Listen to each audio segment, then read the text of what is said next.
Greg Jarrett, thank you. Now, on January 20th, Donald Trump, he will be sworn in as the 5th president of the United States, now 47th, depending on how you count.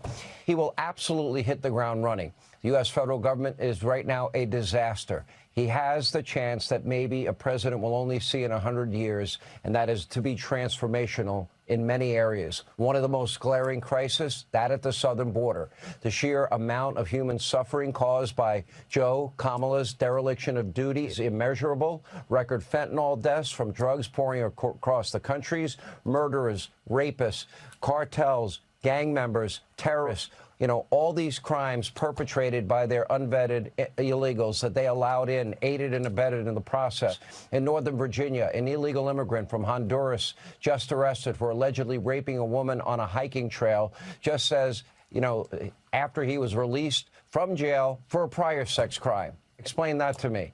Violent South American gangs are popping up in cities and towns all across the U.S., including in New York, where one Venezuelan gang is now reportedly recruiting young boys and girls. And keep in mind, the Biden administration, they have lost track of more than, 320,000 children that crossed the southern border, according to a whistleblower. This is human trafficking, sex trafficking, reaching record highs. On Sunday, a scared 2-year-old little girl was picked up by Border Patrol in southern Texas. Somehow she made it, you know, all the way from El Salvador without her parents or any other legal guardian. Look at this, if this doesn't break your heart. Venezuela, mamá. Venezuela. ¿Sí? ¿Qué tantos años tienes? ¿2 años? ¿No vienes con tu mamá y tu papá? ¿No? ¿Venezuela? ¿Para dónde vas, mamá? ¿Dónde están? ¿Estados Unidos? Okay. Unconscionable. She was one of 60 unaccompanied minors picked up at the border on Sunday.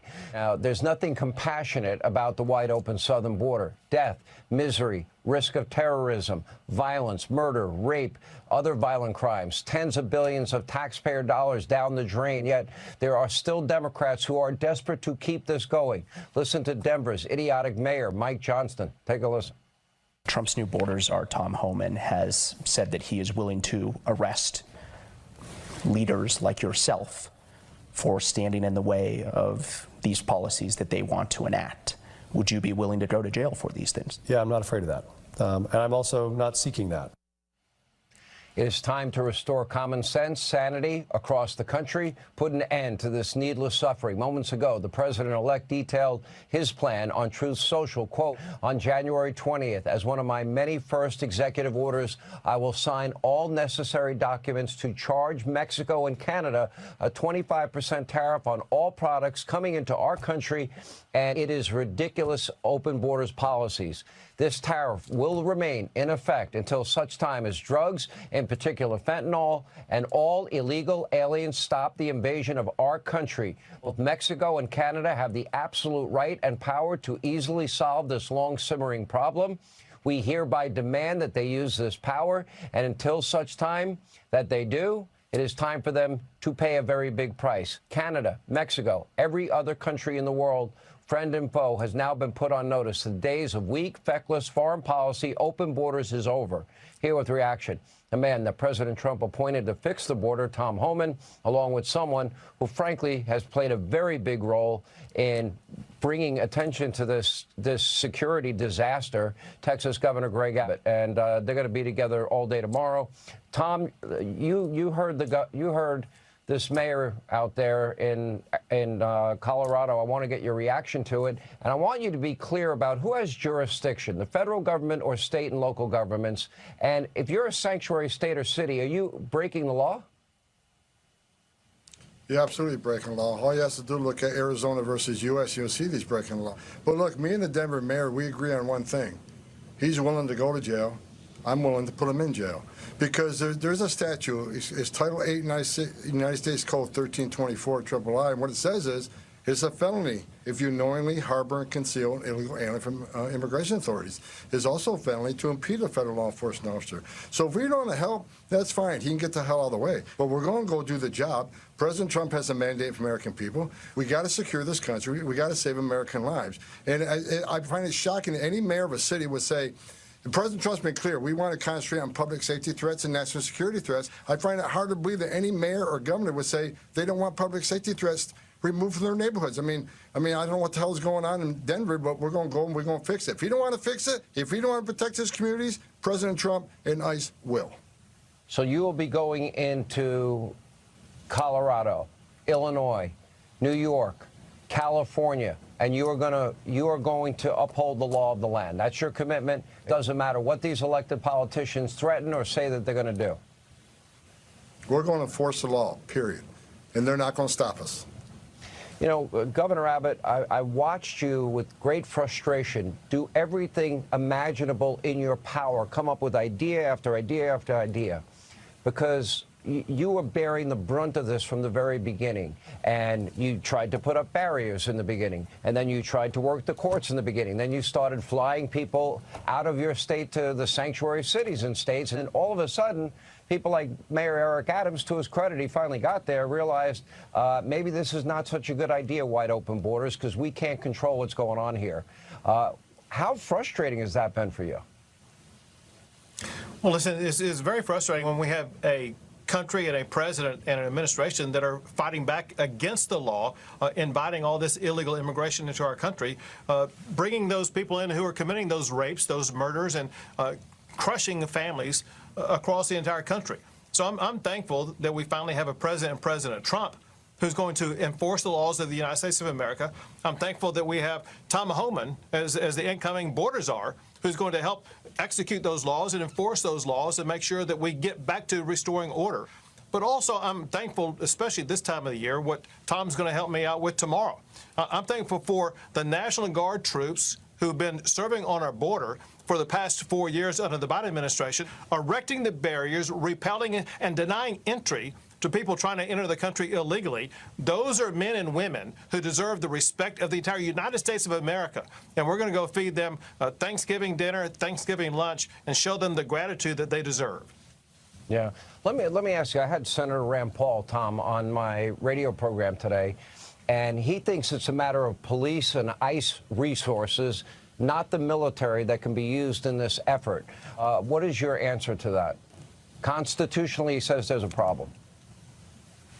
We need DOD's assistance. Look, we got millions of people we need to find.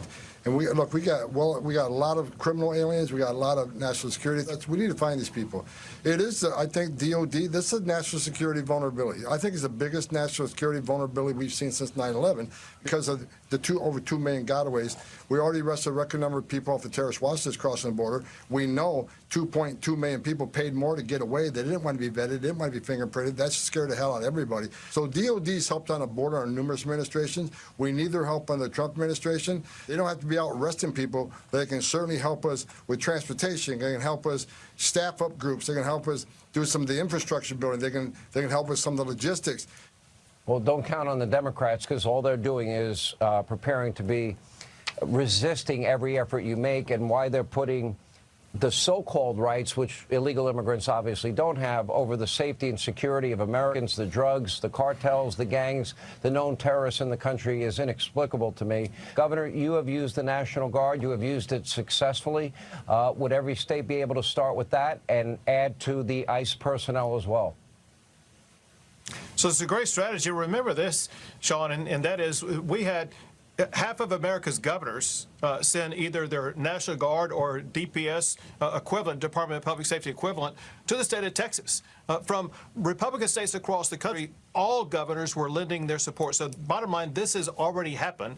And in Texas, we show the way that the police force can work collaboratively with the military force, where the police are doing the policing. The military are doing things like building border barriers that deny entry. And so there is a very meaningful role for the military in this situation.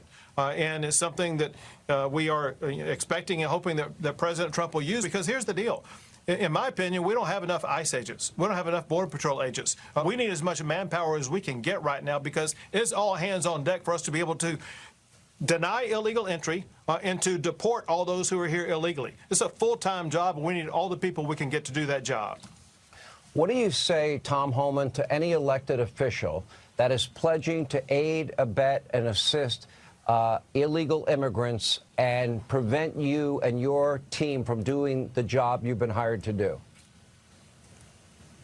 Again, I think the message is, you cannot help. That's your choice. I can't believe you don't want to help remove public safety threats and national security threats from your communities. I think that's your number one responsibility. But they obviously hate President Trump more than they love their communities. So look, I'll say it again. Don't cross the line. Do not impede us. Do not unknowingly harbor and concealing an alien, or there's going to be consequences. Thank God we have a strong president coming in, President Trump. We got a strong secretary coming in, Kristi Noem, who I've had a lot of communications with. And look, me and Governor Abbott, we're already working together. We're already making plans. We're not waiting for January 20th. The planning starts now. January 20th, game on. So if they want to push back, but don't cross that line. Yeah, we got to protect every American against all of these criminals that have gotten into this country. And what has been done by Harris and Biden, Mayorkas, and then lying to the American people about it, maybe they need to examine their conscience on this.